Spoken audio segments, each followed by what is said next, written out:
welcome to another episode of How Am I Gonna Mount This Shit?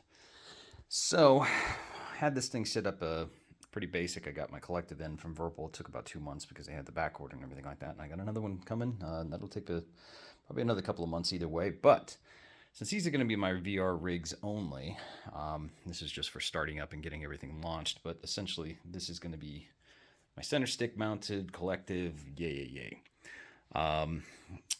What we have here is a couple of problems. These guys and this guy can mount to this plate. Now this is the next level racing seat, and it comes with one of these thick plates, but it doesn't come to two. And both of these need mounts that are at least 3/4 inch thick to be able to mount to a desktop or something like that. So what I did is I kind of came up with just a solution which works. They can definitely clamp onto this. But the problem is this one has this kind of dealio, which is meant for mounting to that kind of a tray where you can kind of swivel it back and forth depending on how far you have. The trick is, if I have the yoke sitting there and it's sitting here, this thing will be knocking into it. You can unlock it and push it forward and get it out of the way temporarily, and then I guess I would have to take the center stick off, which I don't like because they're very, very fragile. But that's the only way. Now, downside on my other, this is the downside in here. Getting into this rig is damn near impossible because you can't really get your foot in there and slide in, and you can't really hoist yourself because there's not any handles to hold on to. So this is an extremely uncomfortable chair to get in and out of without knocking into everything. I did want to show you how I got this mounted. So this is kind of an upside down type of deal.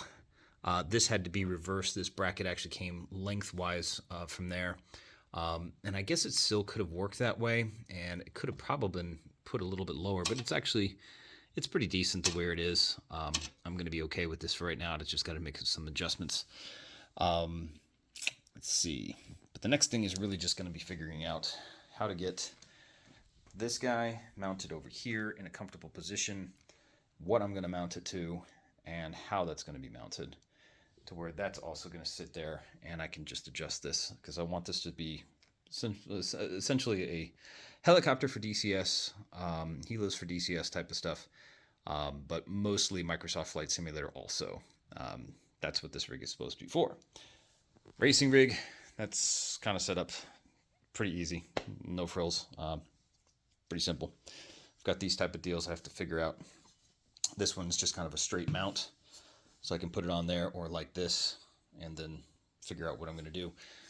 But I might have to just cut some more 2x4s, figure out how to mount it, because when you take a look over here, I have to turn on my light here, you can see I had to do a lot of different mounts. Got a 2x4, got some corner brackets, got all my things here. This is just Velcroed onto the top of this. This thing is screwed down. Major extensions from here just to get that where it needs to be. But even getting into this one, you have to put your foot down there and then kind of hoist yourself up by holding yourself, but at least you got some kind of a support here where you can kind of hold on to. And I've got the side stick over here, which makes it easy to get in and out of, but you still, even when you're sitting there, you got to keep your legs really close. And I actually had to cut off the bottom of these brackets because they were sticking down. My knees were hitting them. And there's no way to back the seat up any further because the motion simulator is right up against the back of the seat. So can't do anything about that. And this is how I had to mount it from the back so I could clamp all these things on there. I wish I could send this whole thing a few inches forward, but it just doesn't work like that because these are cross-platform kind of brackets, the way that they come together. And they come together kind of a C shape, double C shape, and kind of see from over here. They're kind of offset, so they join the plate at the top like this. And so since they're not dead center, they're offset, and they got the plate, and then I had to screw this on there, so it's the only way I could get it to actually hold everything. But we shall have to figure out what we're going to do over here. This can slide back and forth in a couple of different ways, but the real challenge is just literally getting into it, and I have to get into it from over here. But once this throttle is going to be here, it's going to be knocking into my knee, it's going to be a challenge. So hopefully I can get this thing figured out and then give as many tips as I can once I get it done. I saw online another couple pictures because they have a offset version of the screw placements on that particular bracket, so you can put it on the diagonal side of the frame, which is pretty cool. But the problem is it's way too low, and your sitting position is like this thing would be, you know, the radios would be behind you, so you wouldn't be able to read them and see them and stuff like that. So what I'm gonna have to do, just put a 2x4 on the side. I'll have to cut some custom size screws because I don't have any bolts that are long enough to, you know, hold the 2x4 as well as go through the frame of that. So it's going to have to be about, you know, 3.5 inches thick for a bolt. And I'm going to have to, you know, screw it on both sides. But I'll put one up as far as an extension, like right here, put another 2x4 on the other side. That will be a mounting platform for this guy. And then I'll just basically mount this thing on top of those. So I'll just have to kind of eyeball measure that out. But this is fine. This is stable. That's got to be locked in place, and I don't like having to take this thing off. I might actually not even remove this. I'll probably just end up undoing this. That makes the most sense because this thing just kind of pops straight up, I think. Oh yeah, it's got two. Good grief. That's really tight. Okay, so I should be able to just yeah, I can pull this whole thing out, so I don't have to worry about disconnecting this and bending those pins by accident, but that'll make that work.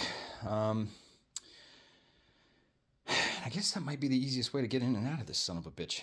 But yeah, this chair ain't the easiest. It's fun to get in and out of. It's not so bad. That one is not bad at all. It's just really low to the floor. I think it just makes it a lot easier to get in. But I will demonstrate. All right, let's start winging it. All right, so this is my solution for the mounting platform. I needed it higher and closer to, obviously, the yoke. So what I ended up doing is just putting big threads through this. Took a piece of tape across, you know, just some blue tape, masking tape, whatever, and put it across that. So I was able to just poke holes through the tape to get the alignment for the screws.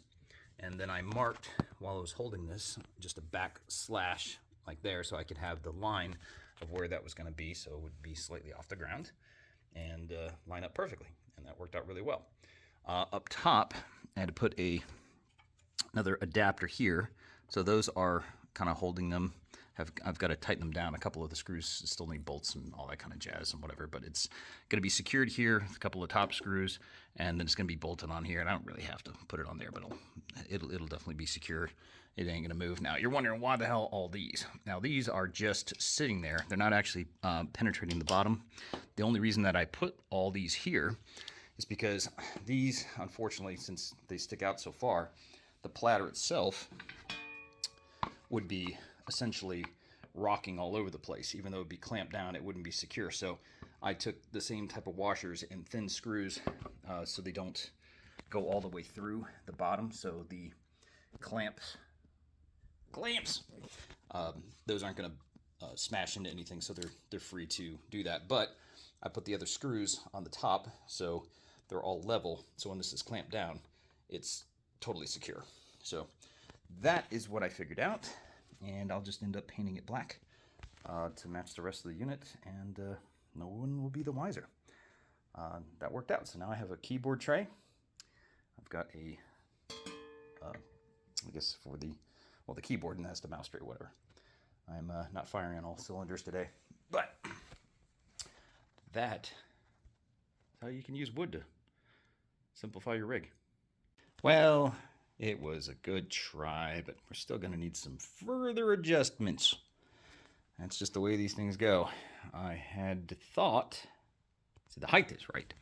I like the height. It's perfect, but it's sitting way too far back. And it is extremely limited access to getting into this thing, so I need to push the whole thing forward. So I've got to make another bracket to attach to the other piece and figure that out. But you can see it's way too close. I can sit.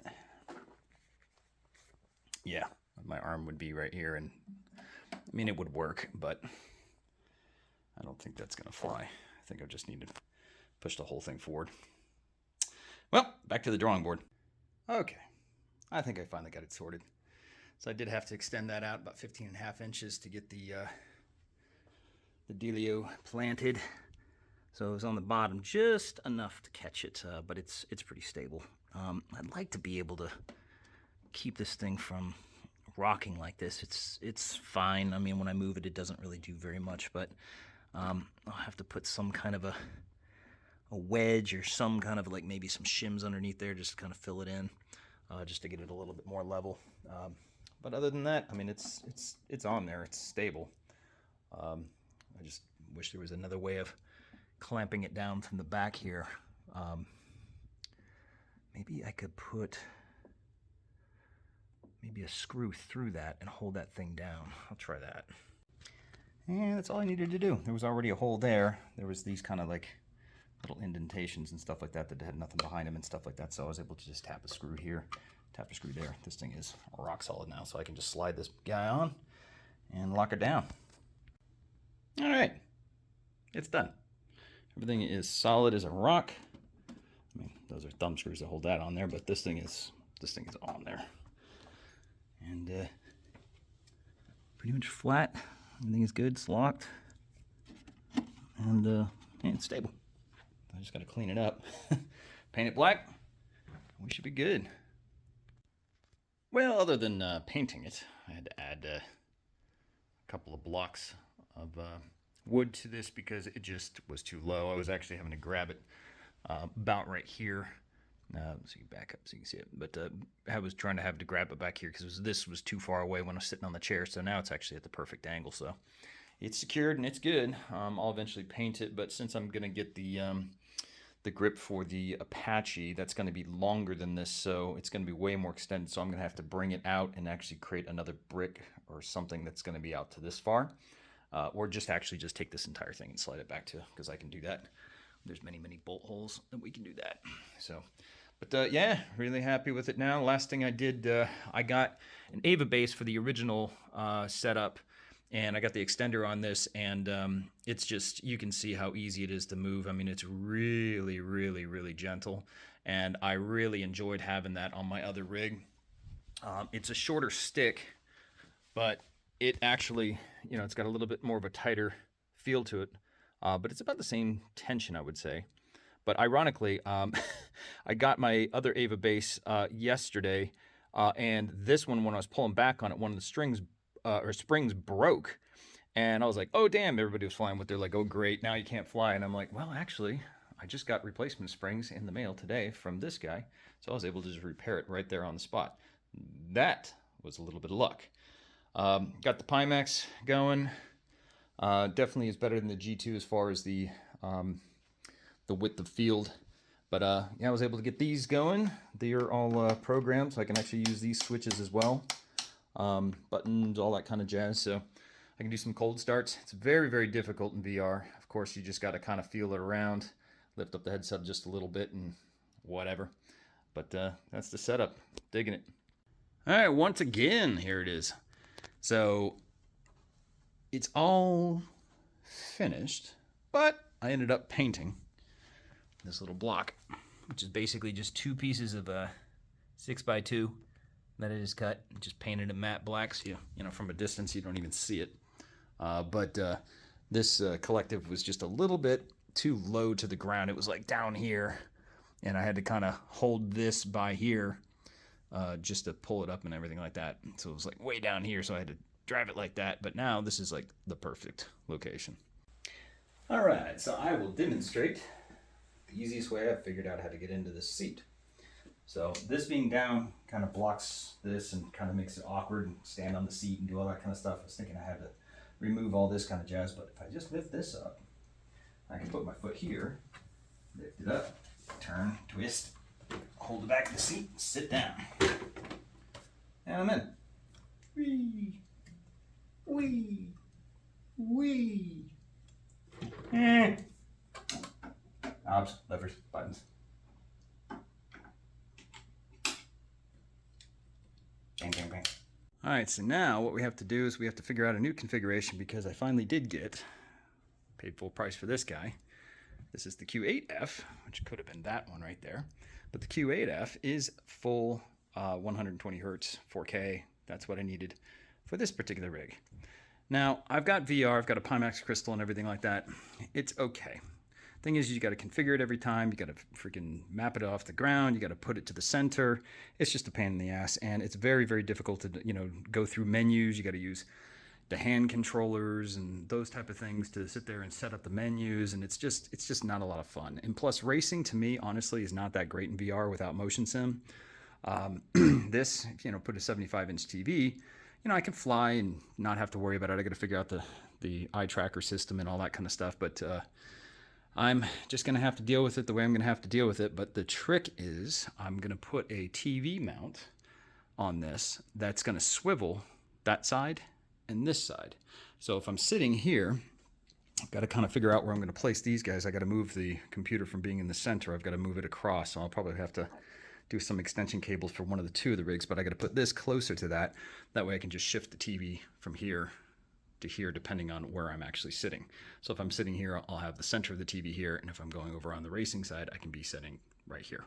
So that's the idea to put it together, and that's the guy I'm going to put up there. It's great, very expensive, you know, $200 mount, stuff like that. Swivels, does all the good stuff, but I have to take that off the wall, rebalance it, and get it going. But I got to tear all of this stuff apart. So I just put a tape on the center of the TV where that was going to mount, and that's the distance between the two center points from when it's on one side to the other. So I've got to figure if that's going to be enough sliding space to be able to get through. And I also have to be careful about putting the units too close to the wall, because obviously it has to move it, and it sticks out about 1.5 feet. So here we go. Okay, so what we have here, we have a swivel system where we can just move it from one place to another. Now, it's a flight simulator rig. Perfectly balanced, perfectly centered, and that's all I have to do. If I want to race, all I have to do, pull it over here, push back centered, and there it is. Centered on the race rig. Perfect. There we go. All right, last thing to do now is go ahead and build a riser platform. As you can see, this thing sits way low to the ground in comparison to how high this is. So I based it off a height to this, because obviously I can't change this. But this, we can build some kind of like a riser platform like I did for that computer right there. Just bump it up a bit. And then it's really going to be fairly simple. You can see the instructions right there. It's just basically 54 by about 19 by about 12 inches tall. So if I get it about a foot taller, everything will be pretty much centered. So when you're looking at the screen. So we'll do that right now. Cool. So what we've got now is we got my little riser platforms. Just basically took a couple of pieces in 9 inches and just, you know, drilled some potholes and just cut the distance in half. And all I have to do now is just take the pieces of the wood I cut, wherever the hell they went. I don't know where they went. But yeah, I gotta find those and then just put them on top of the platform and start screwing them together. Should be good. Well, there it is. I think that's gonna be as stable as it needs to get. Got crossbeam supports and plenty of legs and everything like that. Took me about an hour or so. And I got some scrap wood left over and everything like that, and a couple of new 2x4s, so that and screws, about 10 bucks. Not bad. All right, moment of truth. Stand on this thing. Oh yeah. That thing's super, super sturdy. It ain't going anywhere. Sounds like it's a little wobbly because it's like maybe 1/16 of an inch off or something like that, but you know, it's going to be on carpet, so that's not going to be a problem. I'll probably create some kind of draping system or something like that. Maybe even just hang some fabric over it just to make it look kind of cool. But I mean, for what I needed to do in an hour just to raise the platform up, not bad. Yeah. Works perfectly. Super strong. But now you can see from the position where you're racing, it's right there in the center. Bottom and front. Perfect.